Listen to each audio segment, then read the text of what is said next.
All right, ladies and gentlemen, welcome to today's Motivational Zoom for the day. My name is Austin Zuloff out here in Lexington, Kentucky, Vice President of North America for Zealous. So I was thinking about what it was that I wanted to deliver today, and it's funny how things work. So I had a conversation with a gentleman this morning who was in, I think he was stuck in a mode that a lot of us have gotten into at some point in time in our lives. And this can be a debilitating mode. It can be a frustrating mode. It can cause anxiety. It can cause depression, analysis paralysis. There's all sorts of things that this can do. And we had a good long conversation.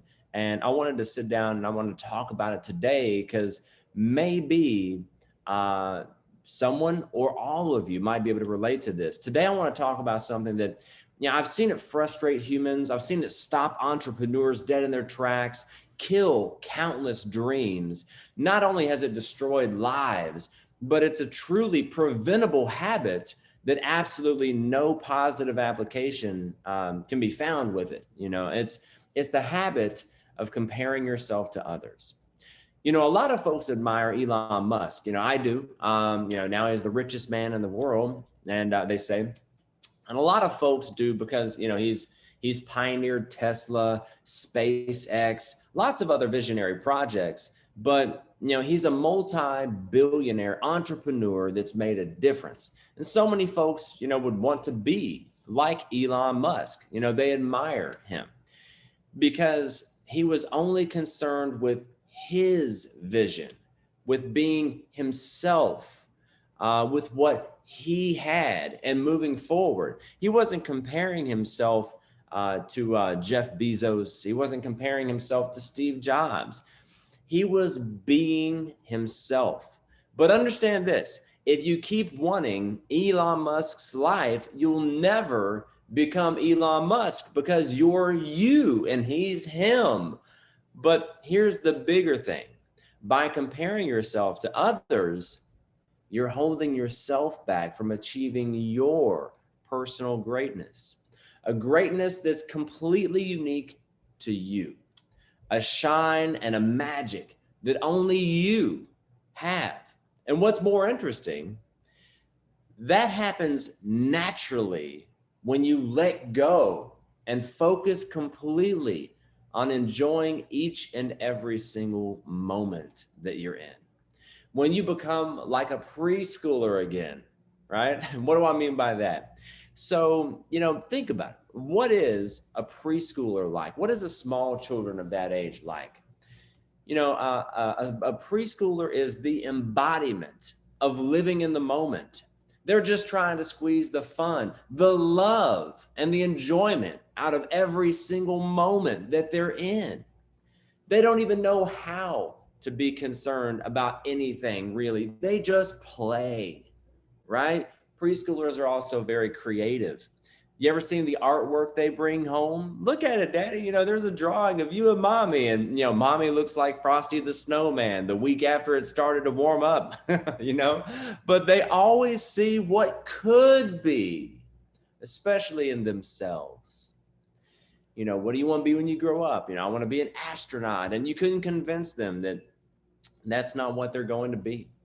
I remember whenever I got my first real billionaire friend, he helped me to stretch my vision even further, to dream bigger, to believe bigger for myself and my family. Stay creative, stay dreaming big. We've all heard that the only limitations you have are the ones that you place on yourself. I think it's so interesting of a comparison. Preschoolers also just love everybody, don't they? They love the person in front of them, if they're mentally handicapped. They love them if they're white. They love them if they're heavy, if they're black, if they're rich, if they're poor. We all start off understanding the truth that we're all part of the same life force. We still feel this in meditation. But preschoolers understand what Og Mandino wrote about in the book, The Greatest Salesman Who Ever Lived. Or is it The Greatest Salesman in the World? Well, the book that Og Mandino wrote about the salesman, that book talks about some ancient scrolls sought after by men for hundreds of years, scrolls that contain priceless information. And one of the scrolls with the priceless information on it read simply, "Enter the world with love in your heart." I've found that, when you do this, when you truly love the world loves you back. Monks take this a step further and say that you don't truly find yourself until you first lose yourself in the service of others. That's what the network marketing profession is all about. That's what it's meant for. The two go hand in hand, entering the world with love in your heart and doing for others without expecting anything in return. That's the key, not expecting anything in return. Zig Ziglar, he said, if you help enough people get what they want, you can have everything that you want. So it's not worrying about what you want necessarily, having goals, right? But not being focused on that. That'll get your feelings hurt. I'm telling you right now, if you're expecting things in return all the time, it'll just get your feelings hurt. But loving people where they're at, loving them because they're an extension of yourself, accepting them for them, knowing they're a reflection of you, and your opinion of them says way more about you than it does them, doesn't it? That's not a bad marker to judge yourself by if you are going to judge yourself anyway. Don't compare yourself to others and judge yourself that way. I don't think that's a good marker. Judging yourself by where you're at and what you're doing as compared to where they're at and what they're doing, I don't think that's going to help anyone. It's just going to hurt. But it may be a better marker to look at how you view others, all others, all of them, and what that says about you. Maybe. My whole life, people have been telling me to grow up, and I still get that on occasion. Okay. As it's probably not a surprise to some of you all that deal with me on a daily or regular basis. People have been telling me to grow up, and now I'm explaining it might be better to act like a preschooler. Go figure, right? Maybe I'm still in rebellious phase, but just know that you've got to focus on being grateful for the things you have, being grateful for where you are at, by the path that you are on. And I had a gentleman that I was mentoring at one point, and I scared him back into his normal life. He just came back into his shine recently, but I was just real with him about how I became the #1 income earner in 3 separate companies throughout my career, and earning this millions and got the life that I live today. When I told him back in 2017 what I had to do to get the life that I had at that point in time, he's just now starting to dip his toe back into the entrepreneurial waters. But understand this, there's pain in the process, but there's pleasure in the payoff. And write that down if you're taking notes. That's a quote that I really like. It's an Austin Zuloff original. Is there's pain in the process, but there's pleasure in the payoff.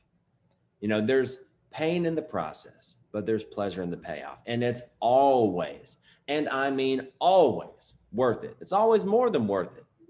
What we do may not be easy necessarily. It's simple, but it's always worth it for those who stay consistent and they are persistent.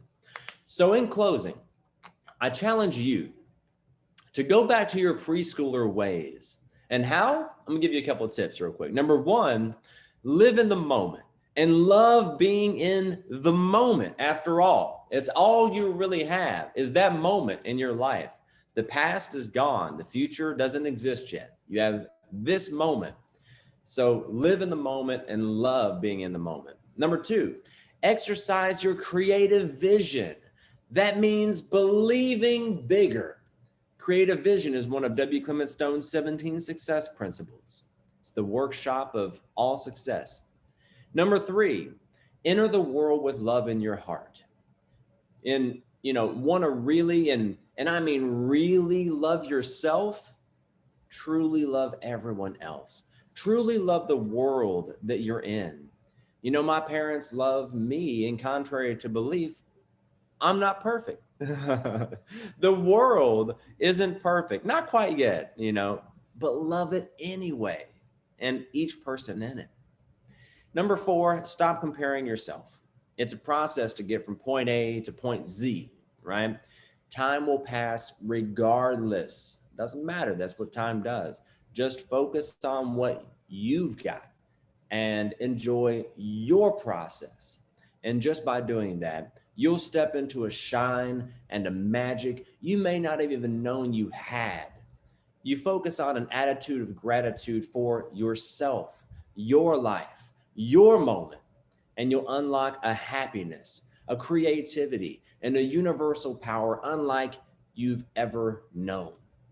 So, with that being said, today is a day you take ownership of your dream self. Let's have a record breaking week, and I'll see you crossing the stage of success. Zealous, love you guys. Have an incredible day. Make it yours.